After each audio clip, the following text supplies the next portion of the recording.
Jungle.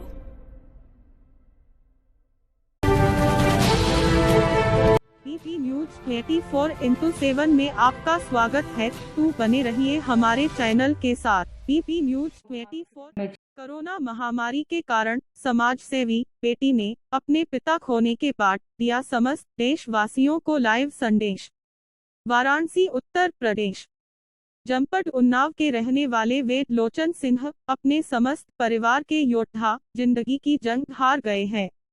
उन्हें इलाज के लिए उन्नाव एसआई जिला वाराणसी भू के अस्पताल में इलाज के लिए रेफर किया गया था, मगर वाराणसी भू अस्पताल में एडमिट कराने के बाद श्री वेद लोचन सिन्हा की हालत गंभीर होती गई और उनको भू के 6 फ्लोर इको कोविड वार्ड बेड नंबर 1 पर शिफ्ट कर दिया गया, पर हालत में कुछ भी सुधार न आने के बाद वेंटिलेटर का उपयोग किया गया। उसके बाद भी उनके हालात में कोई सुधार नहीं और उनके बॉडी का मेन पार्ट हार्ट ने काम करना बंद कर दिया और डॉक्टरों के काफी प्रयास के बाद रविवार को श्री वेद लोचन सिन्हा नहीं रहे। समाज सेवी रीना सिन्हा पटेल वेद लोचन सिन्हा की अभागी बेटी है, जिसने अपने पिता को खो दिया। इस कोरोना महामारी में आज आप सभी के सामने कोरोना में जो इस बेटी ने देखा सुना, उसके बारे में आज एक बेटी समस्त देशवासियों बताना चाहती है। पीड़ित बेटी ने अपने पिता को खो देने के बाद अपनी परेशानी बताते हुए कहा कि इस कोरोना महामारी आपदा को लेकर पूरे विश्व में हाहाकार मचा हुआ है। आए दिन सड़कों पर लोग इस महामारी का शिकार होकर मर रहे हैं, लेकिन ये महामारी हमारे भारत में भी एक विकराल रूप धारण कर चारों दिशाओं में अपने पैर पसार चुका है। पूरे विश्व में ये महामारी फैल चुकी है और अब तक करोड़ों लोगों की मृत्यु हो चुकी है।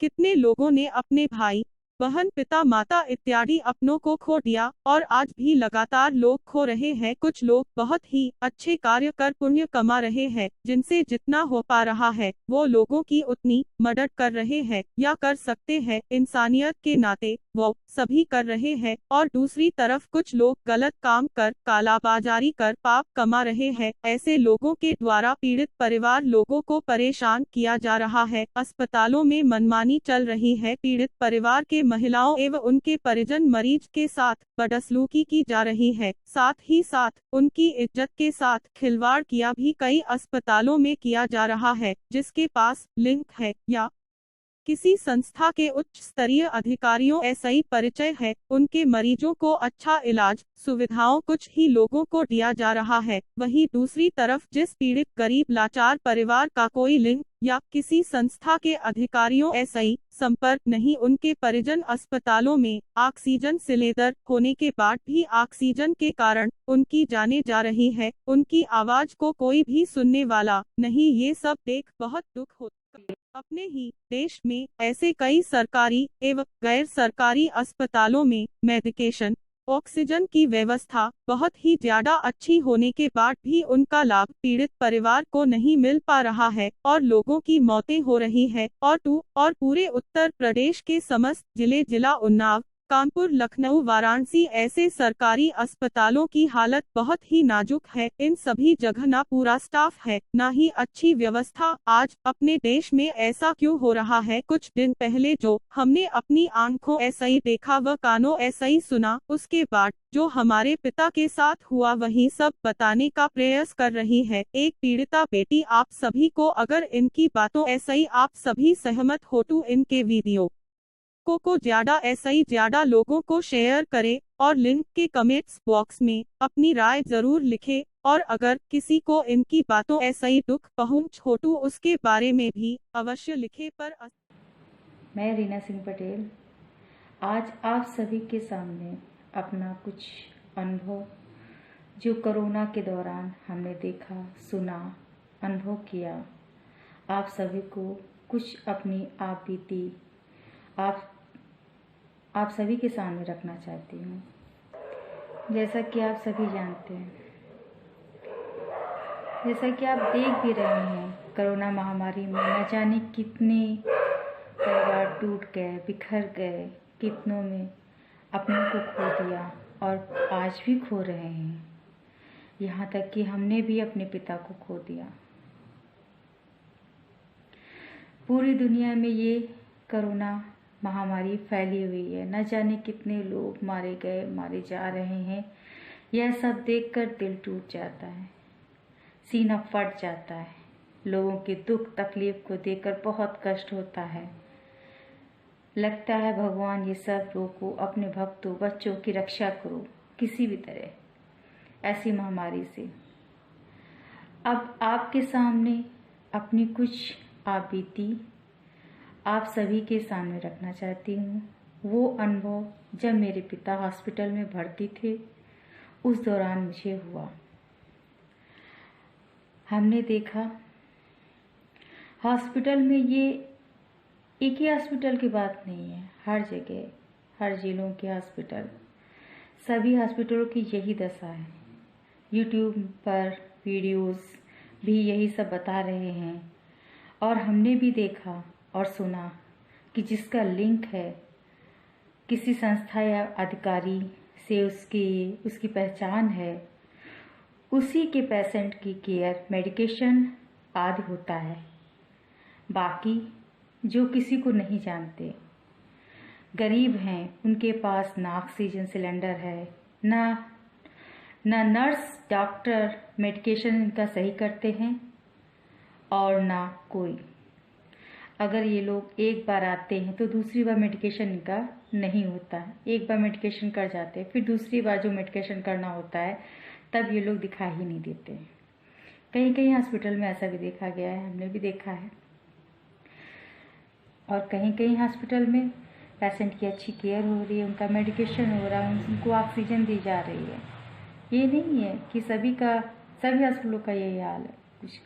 कुछ हॉस्पिटल अपनी जिम्मेदारी अच्छे से निभा रहे हैं, डॉक्टर अच्छे से निभा रहे हैं, नर्स अच्छे से निभा रहे हैं। हाँ, और एक बात हमने ये भी देखा कि पेशेंट की केयर, पेशेंट का जो टेस्ट निकालते हैं, जो सैंपल लेते हैं, उसकी रिपोर्ट तक उनके परिजन को नहीं बताई जाती। उसके अकॉर्डिंग उनका मेडिकेशन नहीं होता है, सही मेडिकेशन नहीं होता, ना डॉक्टर करते ना नर्स करते हैं। तो कैसे ठीक हो?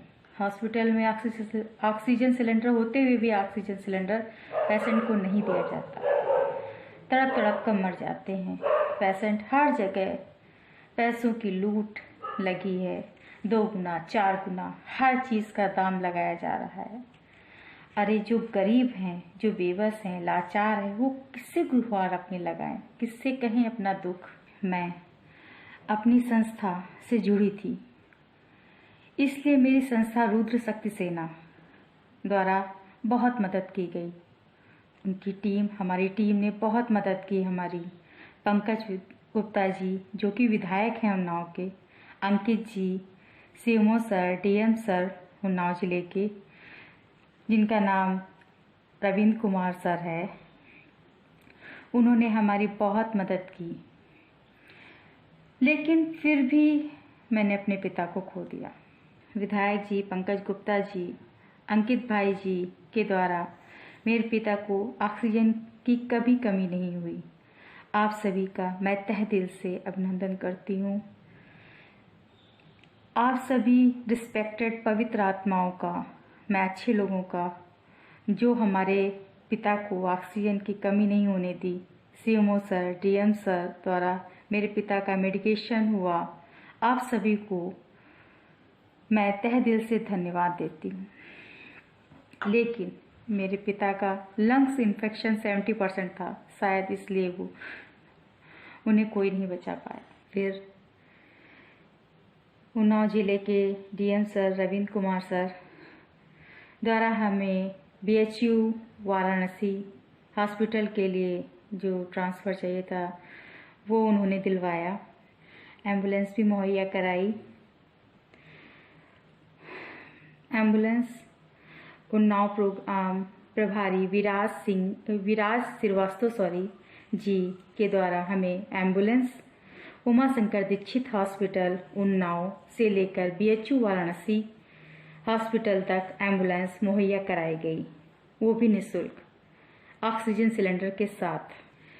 इसके लिए मैं प्रोग्राम प्रभारी विराज श्रीवास्तव जी का तहे दिल से धन्यवाद देती हूँ, आभार व्यक्त करती हूँ। ऐसे लोग इस महामारी काल में देवदूत की तरह हैं, कार्य कर रहे हैं और अपने कर्तव्य से पीछे नहीं हटे हैं, ईमानदारी पूर्वक कार्य कर रहे हैं। इंसानियत आज भी ऐसे लोगों के कारण जिंदा है और ऐसे लोगों को मैं तहे दिल से धन्यवाद देती हूँ, आभार व्यक्त करती हूँ। वाराणसी, वहाँ भी डीएम सर जो कौशल राज शर्मा जी हैं, उन्होंने और सीएमओ सर और डॉक्टर भल्लेकर जी जो एनेस्थेटिक डॉक्टर हैं और डॉक्टर नीलेश जी जो फ्लोर इंचार्ज हैं, के द्वारा हमारे पिता के मेडिकेशन वेंटिलेटर में कोई कमी नहीं आई। आप सभी पुण्य आत्माओं का मैं तहे दिल से धन्यवाद देना चाहती हूँ। वहाँ कुछ डॉक्टर्स और नर्स जिनमें इंसानियत थी, जिससे मेरे पिता का तथा सभी का मेडिकेशन अच्छी तरीके से किया जाता था, कोई कमी नहीं आई। लेकिन फिर भी हमने अपने पिता को खो दिया। लेकिन इन्हीं सब भागम भाग में मैंने देखा कुछ लोग तो पुण्य कमा रहे हैं सब करके, अच्छा कार्य करके, और कुछ लोग पाप कमा रहे हैं बुरा कार्य करके। बहुत लोगों को देखा कि लोग हॉस्पिटल में जाकर खाना पानी बांट रहे हैं, जिससे जो हो सकता है सब अपने अपने हिसाब से कर रहे हैं। वहीं दूसरी तरफ लोग जिनका कोई मेडिकेशन ऑक्सीजन नहीं है, उनके लिए लोग मर रहे हैं। हॉस्पिटल में कर्मचारी ऐसे परिजनों के साथ गलत व्यवहार कर रहे हैं, महिलाओं के साथ गंदा काम कर रहे हैं, उनकी इज्जत के साथ खिलवाड़ हो रहा है। ये सब देखकर खून खौल उठता है कि ऐसे पापी कोरोना के ग्रास में समा जाए, ऐसे लोगों को कोरोना हो जाए।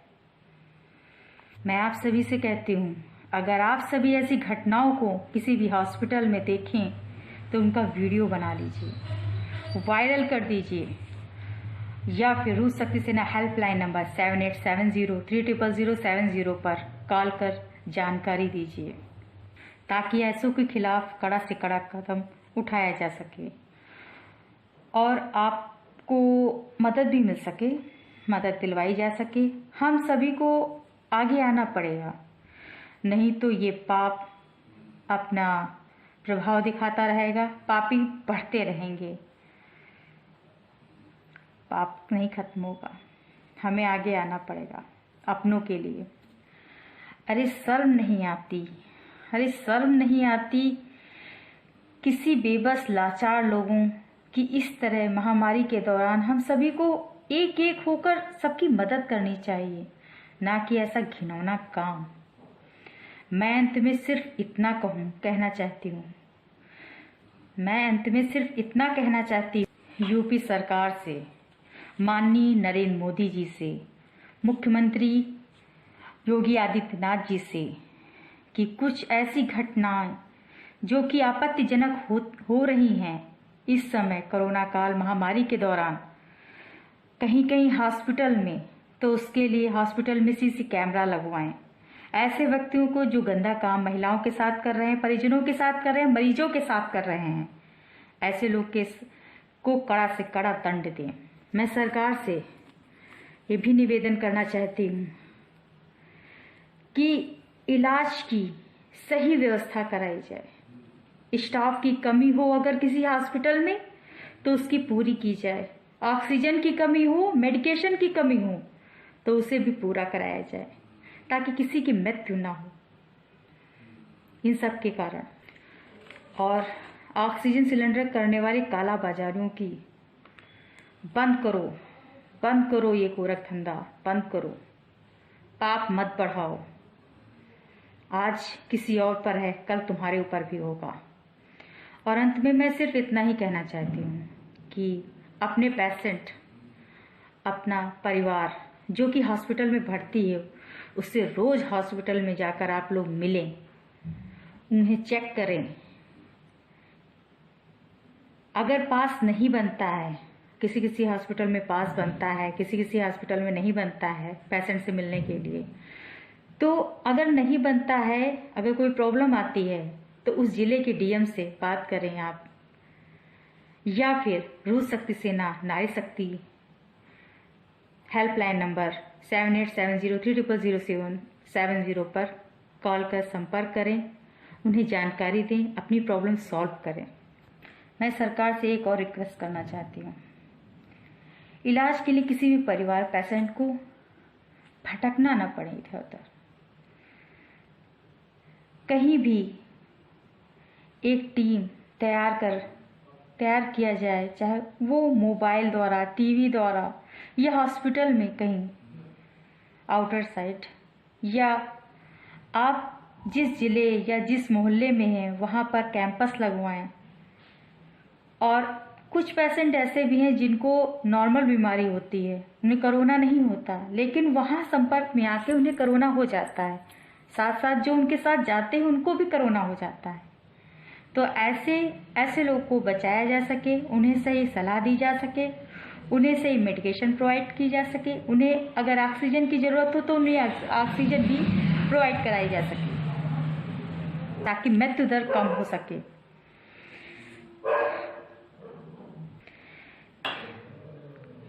ओपीडी खुलवाई जा सके, वहाँ मेडिकेशन, ऑक्सीजन की पूरी व्यवस्था हो।